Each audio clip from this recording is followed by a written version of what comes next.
Hello, students. Welcome to this lecture where we will be discussing the play A Dance of the Forest, written by Wole Soyinka. This play was written by Soyinka during the celebration of the Nigerian independence in the year 1960. And when this play was performed, many of the politicians during that time were really unhappy. The reason behind that was the portrayal of the post colonial Nigerian politics.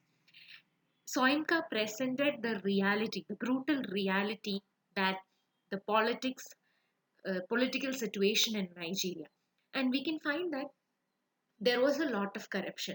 Now, during the colonization, during the colonial period, the ordinary people were suffering because of the corruption that existed in the colonial age. And after the colonization, after independence, also, the officials were seen to be corrupt. The Nigerian politicians, the officials were seen to be corrupt. And this is what he presented in the play, A Dance of the Forest. And this made these politicians really unhappy. So, as written here, Soinka unveiled the rotten aspects of the society and demonstrates that the past is no better than the present when it comes to the seamy side of life. Now, he's trying to say, like, past, the colonial past is very similar to the present situation. So, here he is trying to build a new vision for the people of Africa. This is what the history has been, this is what the present situation is, but the people have the ability to modify, to alter the future. In part one of the play, we can find that um, Soinka is introducing us to a character, Aroni, who is called as Aroni the Lame One. Now, here it is through the character of Aroni that we are introduced to the other characters of the play. So, there is like a prelude to the play which is narrated by Aroni. And from Aroni's words, we can understand that there is a festival. There is a festival going on in this place, and the mortals, that is, the people of the present, they are celebrating and they are awaiting the arrival of the spirits from the past. Now, during this festival, with the arrival of the spirits, it will be considered like an auspicious situation. Now, here Aroni has brought back two dead people, the dead man and the dead woman, husband and wife. So, in the past life, they were not considered to be very pious.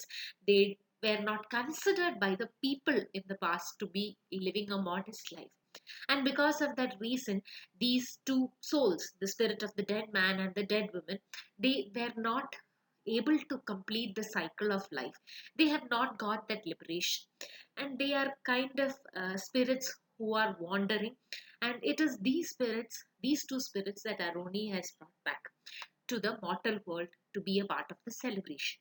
And we can understand that the people are not very happy about this decision.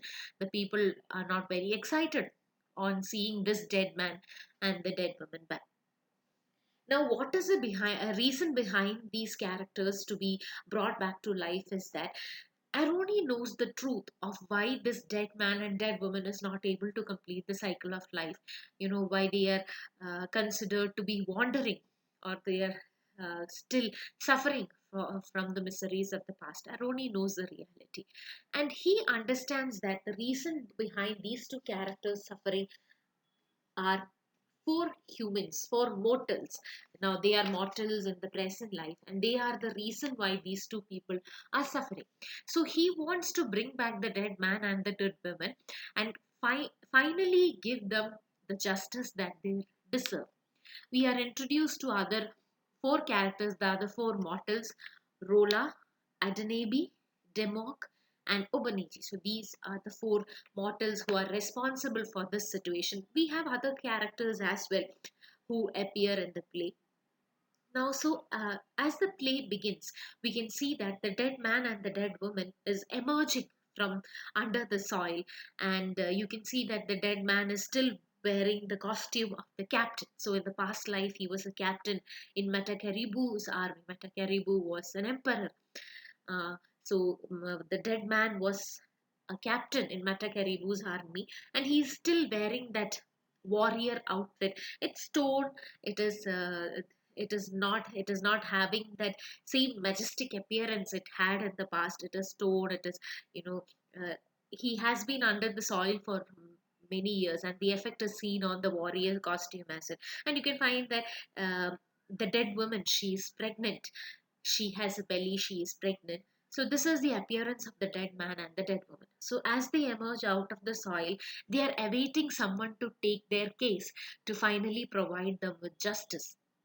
We can see that there are some characters that enter the stage, but on seeing the dead man and the dead woman, they just run away. They are afraid of the appearance of this dead man and the dead woman, and they just run away. Then after some time, we have Demok, who is walking in a hurry, and the dead man tries to stop Demok and says that, please help me. And Demok says that, see, can't you see I am in a hurry? How can you stop me? I have so much of my own to deal with. How can I take your case? And he leaves. Then we have the character of Rola walking in. Rola is a prostitute, but it is not revealed to us. We got an idea about it from Aroni, but the other characters in the play are not aware of who Rola is, or who Demok is, or who Abaneji or Adanabi is. They are not very familiar.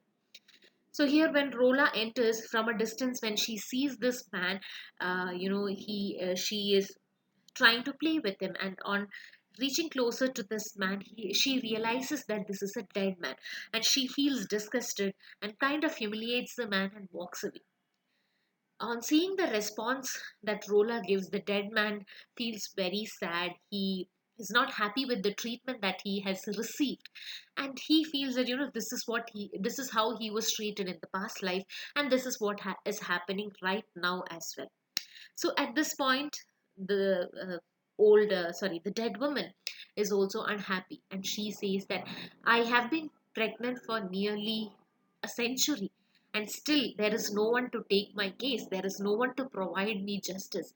This is what our situation was when we were alive, and now when we are back to this mortal world, this is the same situation that we are going through. So they both are clearly unhappy, and suddenly some gunshots, sound of gunshots are heard, and the dead man and the dead woman, they become afraid, and they just leave the stage. Then we have the four characters. So earlier, when the dead man and the dead woman had emerged out of the soil, we had some characters walking in. So those characters were Vaneji, Antanabi, Rola, and Dibok. So these four characters, they somehow form a group.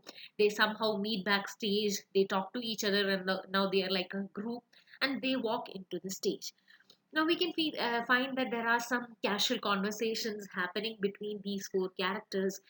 How, Rola is clearly unhappy about her some new relatives coming in, a woman claiming to be her real relative and all. It seems like they are not bothered about the customs, or they are not bothered about the traditions of the celebration that is happening in their village. So clearly there is unhappiness in their conversation.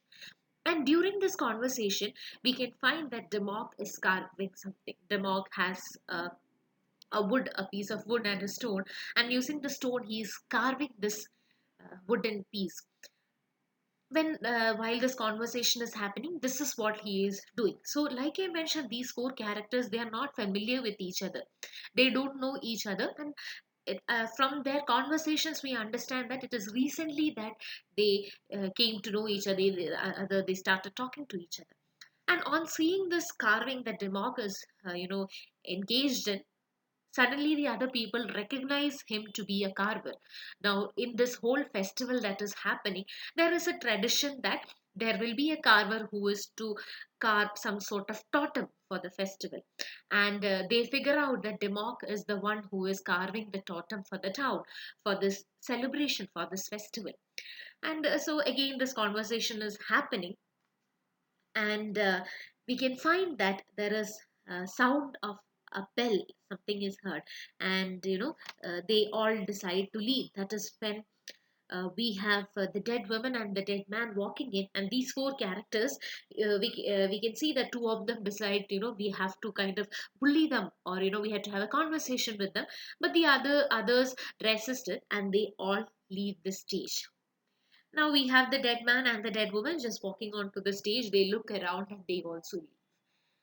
Then we are introduced to another character. So when we look at the different characters in this play, we can find that we can kind of identify them in three different stages if we talk about it in that perspective. First, we have the gods, or we have the spirits, then we have the mortals, and then we have the dead people. So, first we have Aroni, who belongs to the stage of the god, and then we have Rola, Adanabi, Demok, Obanegi, and all the mortals. And the dead man and the dead woman are from the world of the dead. So we have Aroni, like I mentioned. Aroni is the one who introduced us to the characters. Now we are introduced to another spirit, which is Murit. Murit is like a tree demon, a mischievous demon, who makes fun of everything and everyone. And Murit is on the top of a tree, and from the way he is looking at things, talking to people, we can understand that he is drunk. He is clearly enjoying the celebration. Aroni enters, and he tries to hit the tree, and Murid gets hurt, and that he starts crying in pain. And Aroni tells Murid that, see, why are you on top of the tree? You should be part of the celebration. You should go uh, to the village and be a part of the celebration. But Murid says that, no, I am happy here because I've been offered drinks by the mortals, and I'm happy. I am enjoying this alone time, this lonely time. I'm enjoying that. So in this conversation, Murid, like his character, he's like a mischievous character. He also tells Aroni that, people are clearly unhappy with the decision that Aroni has made. The decision of bringing the dead man, this particular dead man and the dead woman. Because when these people had expected spirits, when they were awaiting spirits, they did not expect it to be someone, this like the dead man and the dead woman, who have been suffering, who had done wrong in the previous life. They were not awaiting such a spirit. So clearly the mortals were unhappy with the actions of Aroni, and Murid conveys this message to Aroni. Aroni seems not to be bothered about it, and Aroni is now questioning Murid uh, about a character, Ogun. Now, Ogun is again a god. He is the patron god of carvers, and Aroni is inquiring about Ogun and tells Muri that if he comes across Ogun, he should inform that to Aroni, because it seems like Ogun is searching for a mortal, uh, especially the mortal who is a car. We know who that is. It is Dimok. So Ogun is looking for Dimok, and the reason is not conveyed to us. We do not know what is the reason behind the search, but we only get to know that Ogun, he's a patron god of carvers, and he is looking for Demok the carver. So Aroni does not name Demok, but he simply says that he is looking for the mortal who is a carver. So this is what happens in the beginning of the play. As expected, Murid is completely drunk, and he is not able to identify the people who come in front of him. So we have Ogun, the patron god of carvers, walking in, and he sees that Murid is drunk. So he pushes the bowl. There's the bowl of wine over there. He pushes it further towards Murid, and Murid accepts it happily, wholeheartedly. He drinks, and he is now completely drunk. And we can find that Ogun completely utilizes this situation. Ogun starts questioning Murid about the four mortals and which way they went.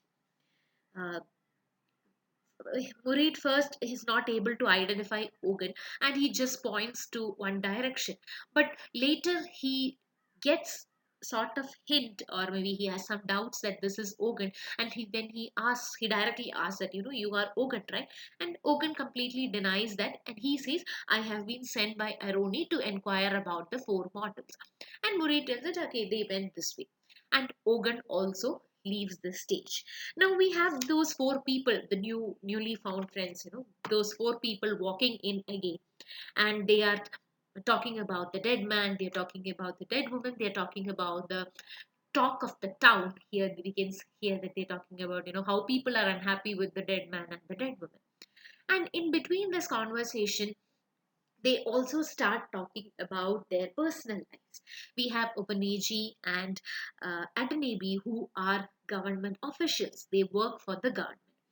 And at this point, we get an idea that Obaneji is a clerk and he is responsible for going through the files and all. And he starts sharing a story that one day what happened is that he was going through a file and he notices that there was a lorry, a passenger lorry, and the name of this passenger truck is very fascinating. It is named as the incinerator. And from Adanabi, we get to know that these names are not the real names. These are just names provided for file sake. And this particular truck or lorry is named as incinerator. And from the name itself, we get an understanding of what the situation is going to be. The name is very symbolic. Obaneji continues with the story saying that as he was going through the file, he notices that the capacity for this truck to carry the passengers is 40. So this truck can only hold 40 passengers. But some government official, what they did is that they took bribe from whoever it is, they took bribe and they changed this passenger capacity to 70. So instead of 40, they changed it to 70. And when this truck was carrying 70 passengers, it met with an accident and it caught fire. And only 5 people from 70 survived. That is, 65 people died. And it is very shocking for Rola as well as Dimok to know about this. And Adanabi, you can see that he kind of justifies everything that is happening. So, as audience, we have our doubts. Is it Adanabi who is the government official who might have taken the bribe? And Obaneji says that, see, this is what is happening. So, like I mentioned in the introduction, the politicians, when this play was enacted, the politicians were not very happy about Soinka's script. And this is one of the reasons. This is kind of a hint, like what was the situation happening during that time in African politics. So, this is like one minor example given by Soinka. When Obaniji is narrating the story, Adanabi is not very happy. He seems to be affected by this, and like I mentioned, we as audience have our own doubts if Agnebi is the person who is responsible for this whole situation. And the conversation shifts to death. Now Rola is bothered by this, and all these people are talking about how one day they all will have to die. But this is not the situation where they want to go through. They do not want to be burnt to death.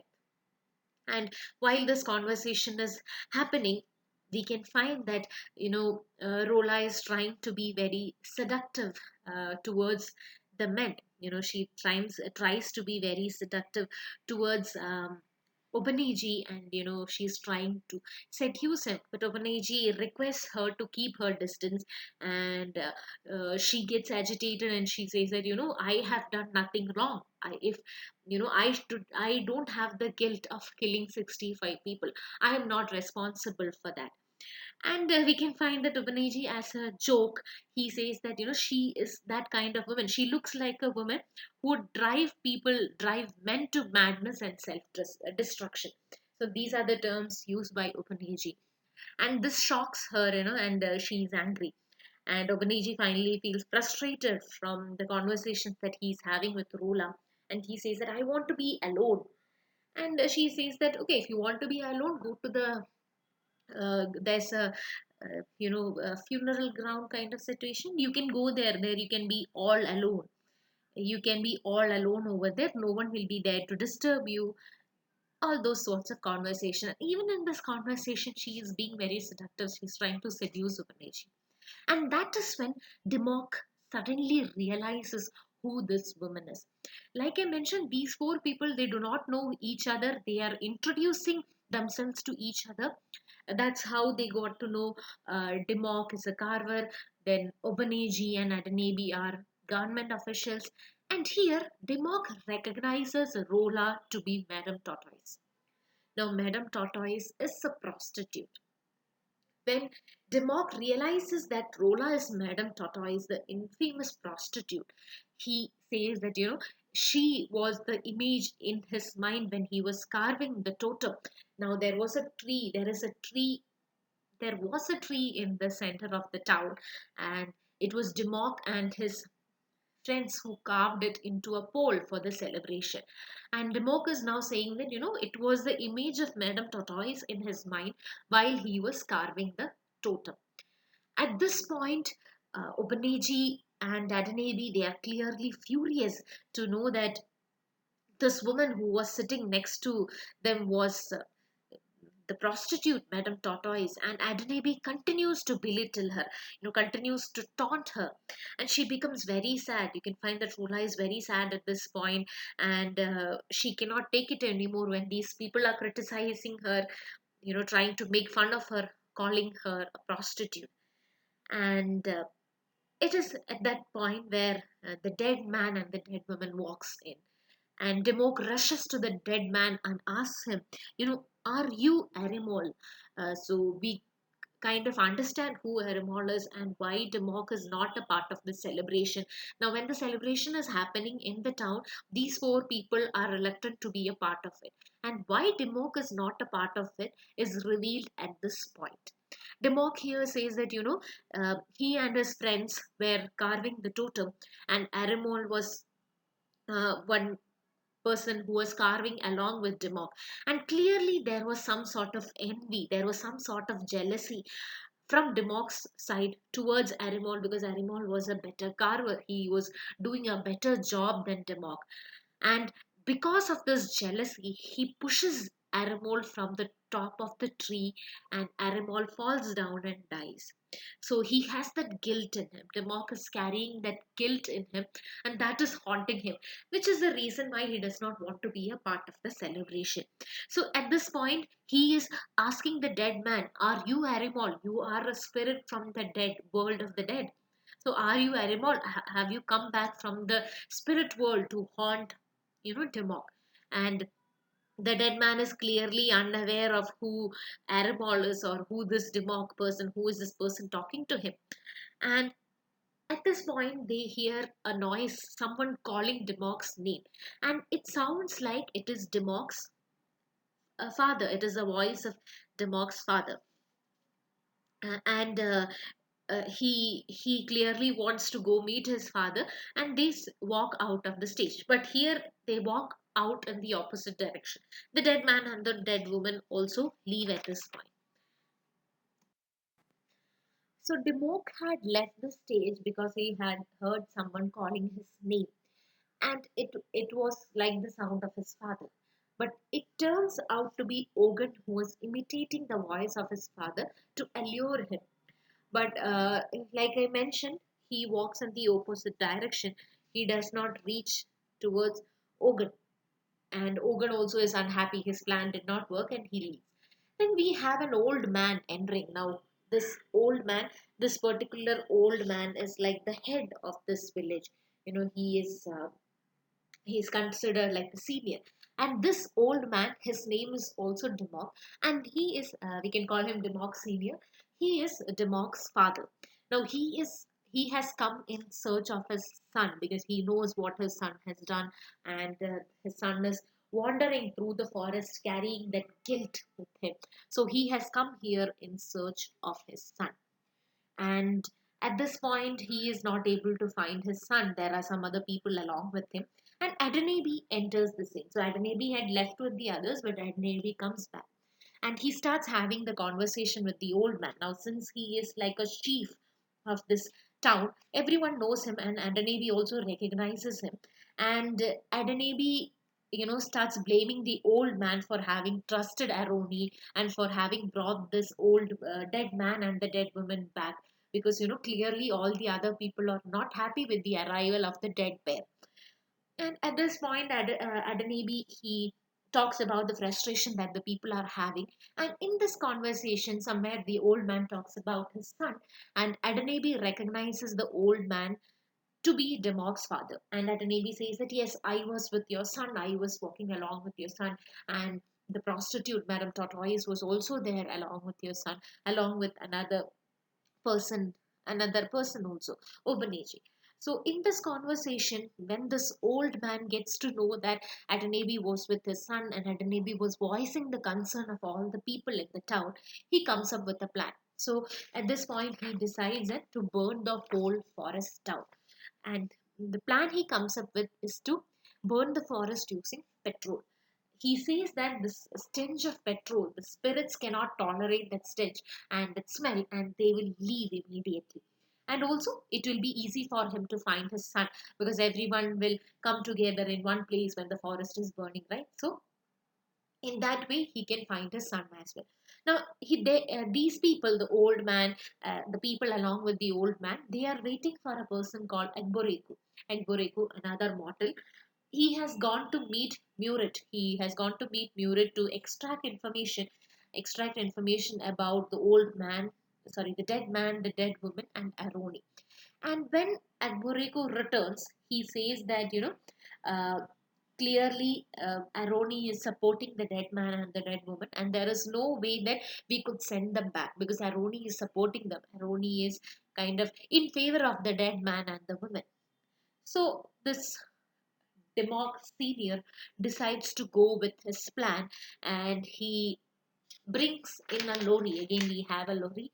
The name of the lorry is Chimney of Ereko. Again, everything, the names have a symbolic meaning over here. And the chimney of Ereko, we can find that uh, there are drum beats. We can hear drum beats. There are people dancing and singing and entering the stage. At the same time, we can hear the sound of a lorry approaching. The chimney of Ereko approaching, and then at this point there is complete chaos. People are running from here to there. People are in complete chaos because they can hear the sound of the truck. They can hear this sound of the chimney of Ereku. They can even smell that petrol. And spirits are also repelled by this stench. The spirits are also moving out of the forest. And it is from the sounds that we hear, it's from the music that is there, we understand that chimney of Ereku has come. And we have the four people, again we have Rola, Demok, and Obaniji all entering the stage. They are all in complete panic and even the spirits are panicking. And this is how the first part comes to an end.